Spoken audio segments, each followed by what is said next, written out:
What an extraordinary night we had in Glasgow.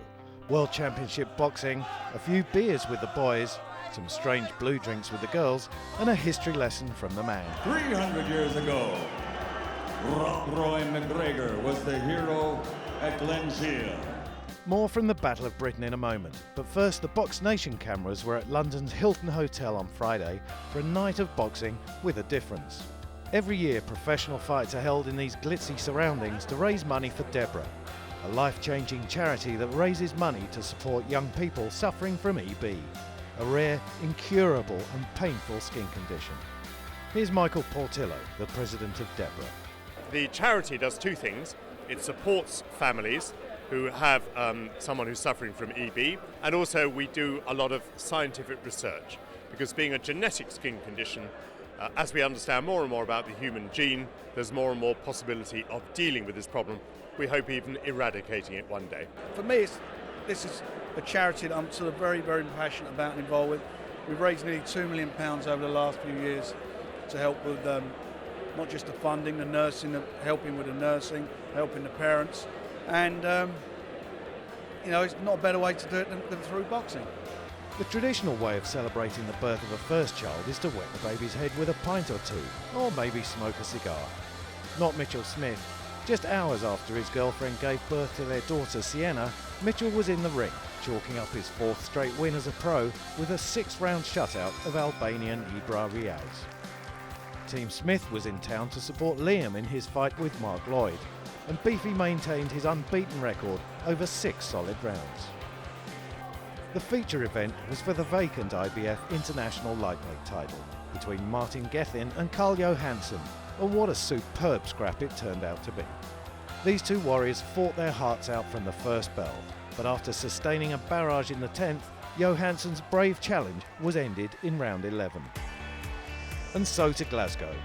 The intense interest in the Battle of Britain between WBO Lightweight King Ricky Burns and Dagenham's Kevin Mitchell had drawn a full house to the SECC, and the party started early. The first fight on the night saw Glasgow's Michael Roberts overcome the challenge of Yorkshire's Gavin Reid to maintain his unbeaten record in his 10th straight pro success.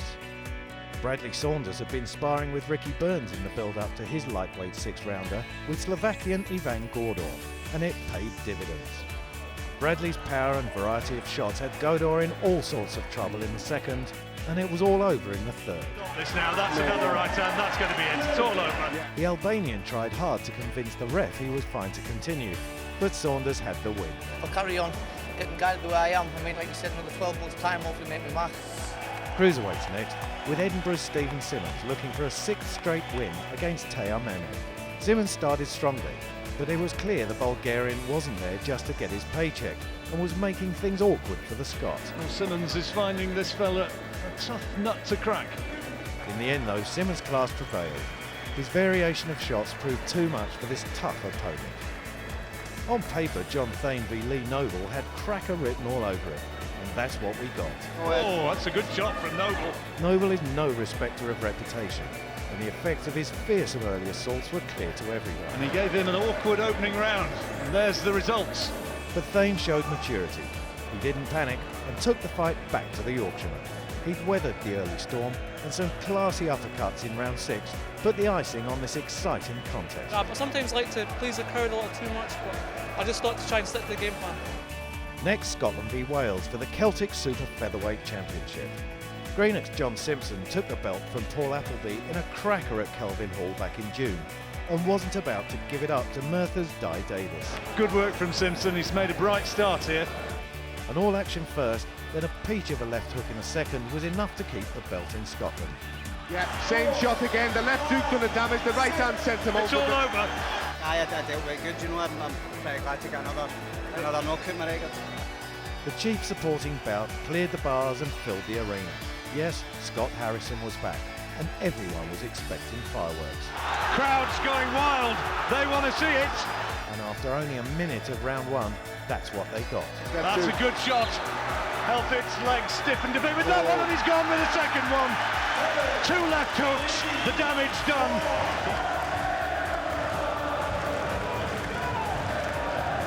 With Flower of Scotland raising the roof, expectation was high for Harrison to finish the job early, but Joe Elfid had other ideas. Oh, he took a right hand there.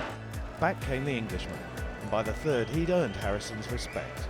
I think Elfid caught Harrison at the beginning of the round with a lovely uppercut. There it is there. Elfid came through with credit, but Harrison had scored the second win of his comeback and set his eyes on the winners of the night's main event. I'm back, I feel better than I did when I was champion. So all I need is opportunity and I'll take care of this. And so the scene was set. This is what we're here for. This is the big fight. This is the atmosphere everyone's tuning in to see. And you just want to see a war and a tear up, and these two are right bang up for it. And what better way to introduce the WBO World Lightweight Championship than by the man himself. Let's get ready to rumble! And ready they were. 2 fighters, 10,000 fans, what an atmosphere. The champion launched the first real attack, Mitchell out of trouble nicely. Both men were looking for an opener, and the Londoner was the first to find it. That's quality. The jab, and that was a good right hand. Then all hell broke loose. Oh, look at this, going toe-to-toe in the opening round. 2 of them landing heavy shots. Into round 2, and Burns' danger shot was causing problems for Mitchell. Oh, great shot from Burns, really good right hand. Mitchell was happy to oblige when the champion waved him off. Burns calling Mitchell on, and Mitchell happily obliging, launching forward with a nice big left hook.